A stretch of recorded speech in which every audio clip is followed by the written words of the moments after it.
تمام ناظرین کو اسلامک آیت چینل میں دل کی گہرائیوں سے خوش آمدید اور محبتوں بھرا سلام عرض ہے۔ میرے دوستو، بنی اسرائیل میں اللہ کا ایک ایسا نیک بندہ گزرا ہے جس کی بادشاہ وقت بڑی عزت و قدر کرتا تھا، لیکن وہ بادشاہ اس نیک بندے کی قوم بنی اسرائیل کو پسند نہیں کرتا تھا۔ آخر اس نے ایک بار بنی اسرائیل پر چڑھائی کی اور اس کے نتیجے میں بہت سے علماء وغیرہ کو قید کر لیا۔ اس کا ارادہ یہ تھا کہ تمام قیدیوں کو موت کے گھاٹ اتار دیا جائے، لیکن اس موقع پر بنی اسرائیل کا وہ نیک بزرگ بادشاہ کے پاس پہنچا اور بادشاہ سے کہا کہ اے حاکم وقت، اگر تو مجھے اچھا جانتا ہے اور دوست رکھتا ہے تو پھر میری قوم کے ان علماء اور دینی ہستیوں کو چھوڑ دے جنہیں تو موت کی سزا دینا چاہتا ہے۔ تو ان لوگوں کو میرے حوالے کر دے، کیونکہ یہ بے گناہ ہیں اور میں ان کا ضامن ہوں۔ جس وقت ان کا مقدمہ پیش ہوگا تو ان کی جگہ میں خود عدالت میں حاضری دوں گا۔ تب بادشاہ نے ان قیدیوں کو اس اللہ کے نیک بندے کے حوالے کر دیا۔ اس نے قیدیوں کی بیڑیاں کاٹ کر انہیں رہا کر دیا۔ اس دن سے یہودیوں نے اس نیک بندے کا نام ذوالکفل رکھ دیا۔ حضرت ذوالکفل اللہ کے نبی تھے۔ قرآن مجید میں اکثر جگہوں پر آپ کی طرف اشارہ کیا گیا ہے۔ کچھ لوگوں کا خیال ہے کہ آپ حضرت ایوب علیہ السلام کے بیٹے ہیں۔ اللہ رب العزت نے حضرت ایوب علیہ السلام کے واقعہ کے بعد قرآن حکیم میں فرمایا کہ ہم نے اسماعیل، ادریس اور ذوالکفل کو مبعوث کیا۔ وہ سب صبر کرنے والوں میں سے تھے اور ہم نے ان کو اپنی رحمت میں داخل کیا۔ یقیناً وہ نیکوں میں سے تھے۔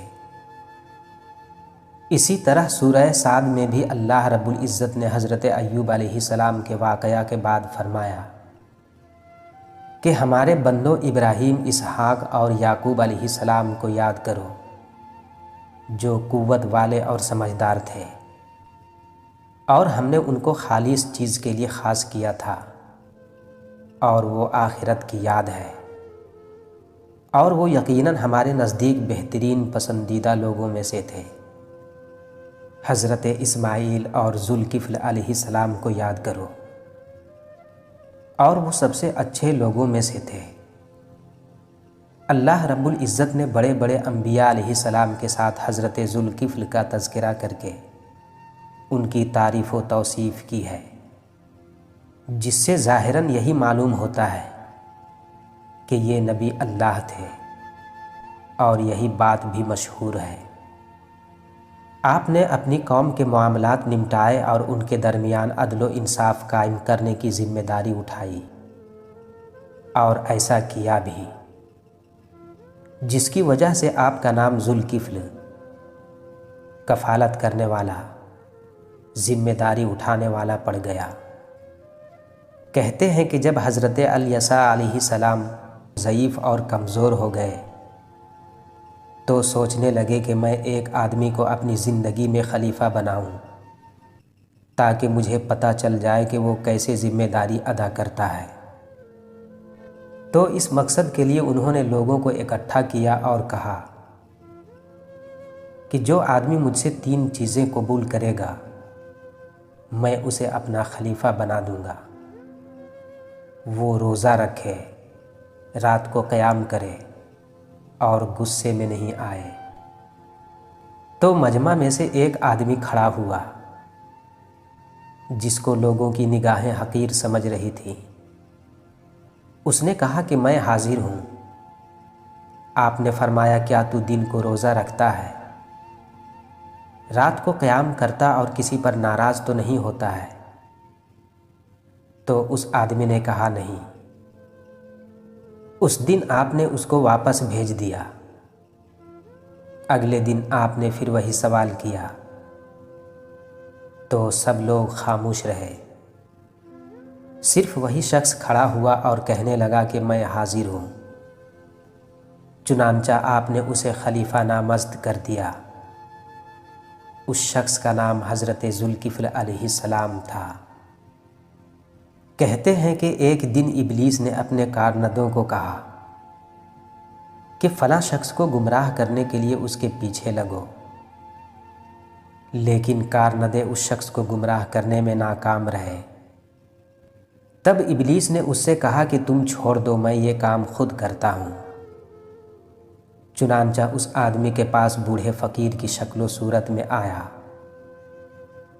اور اس وقت آیا جب وہ نیک شخص دوپہر کا آرام کرنے کے لیے بستر پر آئے۔ آپ دن اور رات میں صرف اسی وقت آرام کرتے تھے۔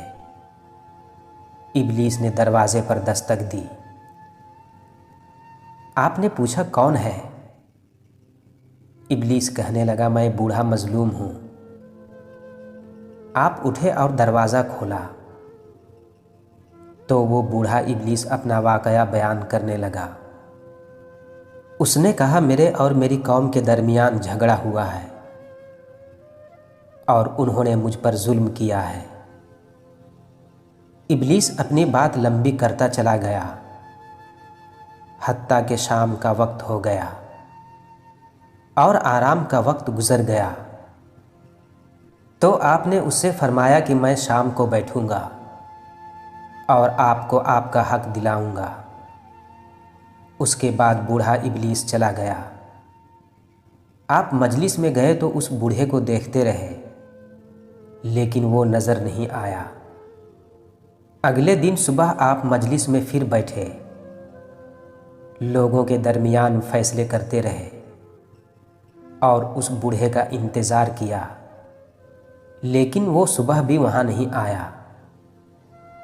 جب عین دوپہر کے آرام کا وقت ہوا اور آپ آرام کرنے کمرے میں آئے تو ابلیس بوڑھے کی شکل میں آیا اور دروازے پر دستک دی۔ آپ نے پوچھا کون ہے؟ اس نے کہا میں بوڑھا مظلوم ہوں۔ آپ نے دروازہ کھول دیا اور فرمایا کہ کیا میں نے تجھے کہا نہیں تھا کہ میں مجلس میں بیٹھوں گا تو وہاں آنا؟ تو ابلیس نے کہا وہ میری قوم بہت گندے لوگ ہیں۔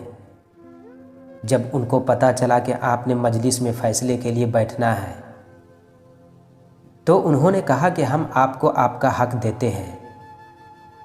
جب آپ مجلس میں چلے گئے تو انہوں نے پھر انکار کر دیا۔ پھر حضرت ذوالکفل علیہ السلام نے ابلیس سے فرمایا کہ جب شام ہو تو میرے پاس مجلس میں آ جانا۔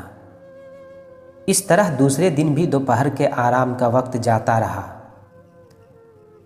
اور آپ آرام نہیں کر سکے۔ آپ شام کو مجلس میں گئے اور بوڑھے کا انتظار کرتے رہے، لیکن وہ نہیں آیا۔ اب آپ پر نیند غالب آ رہی تھی کیونکہ آپ نے 2 دن سے آرام نہیں کیا تھا۔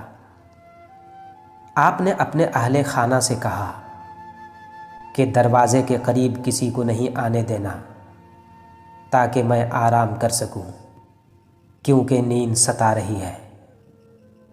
لیکن ابلیس بوڑھے کی شکل میں پھر آ گیا۔ دربان نے اس سے کہا کہ پیچھے ہو جاؤ۔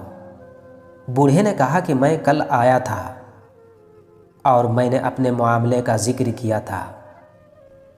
دربان نے کہا اللہ کی قسم ایسا نہیں ہو سکتا، کیونکہ انہوں نے ہمیں حکم دیا ہے کہ کسی کو دروازے کے قریب نہیں آنے دینا۔ جب بوڑھا اس طرح سے عاجز آ گیا تو اس نے گھر کی چھوٹی کھڑکی دیکھی، وہ اس کھڑکی سے اندر چلا گیا اور اس نے اندر کے دروازے پر دستک دی۔ آپ بیدار ہوئے اور آپ نے دربان سے کہا کیا میں نے تمہیں حکم نہیں دیا تھا کہ کوئی شخص اندر نہ آئے؟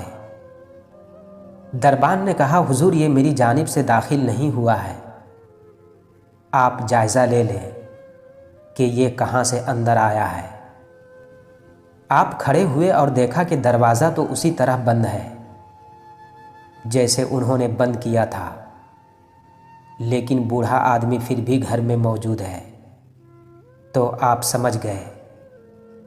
آپ نے اس سے کہا تو اللہ کا دشمن ہے۔ تو ابلیس بوڑھے نے کہا، ہاں میں نے آپ کو غضبناک کرنے اور غصہ دلانے کی ہر طرح کوشش کی، لیکن میں ناکام رہا۔ میرے دوستو، حضرت ذوالکفل علیہ السلام کے بارے میں ایک روایت یہ بھی ہے کہ آپ حضرت ایوب علیہ السلام کے بیٹے تھے اور آپ ایک شخص کے ضامن ہو کر کئی برس تک قید میں رہے۔